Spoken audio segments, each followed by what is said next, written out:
સતીશભાઈએ જાહેરમાં આ જિલ્લાના અધ્યક્ષ તરીકે કહ્યું છે કે ભાજપ હશે તો જ આ મકાનો રહેશે, ભાજપ નહીં હોય તો આ મકાનો રહેશે નહીં.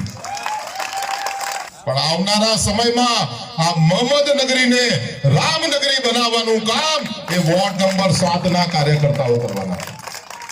નામ બદલી નાખીશું, એમનું વિસ્તારનું નામ બદલીશું, કારણ કે અમે માનીએ છીએ અને આ સરકાર એ તોડવામાં નહીં પરંતુ જોડવામાં માને છે.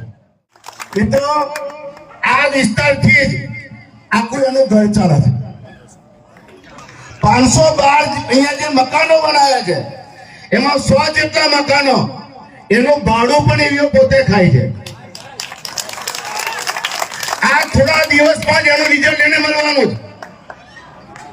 અહીંયા પાણી નો અહીંયા આરો પ્લાન્ટ ચલાવે, જીબી ડાયરેક્ટ અંદર કોઈને લાઇટ બિલ નહીં ભરવાનું, પાણી કોર્પોરેશન નું લેવાનું ને 40,000 રૂપિયા ભાડું એ ખાય.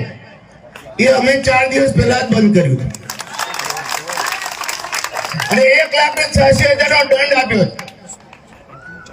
બ્રિજની નીચે સરકારી જગ્યામાં એને પોતે મોટી દુકાન ખોટી જગ્યાએ સરકારી જગ્યામાં કરી, એ પણ બંધ કરાવી.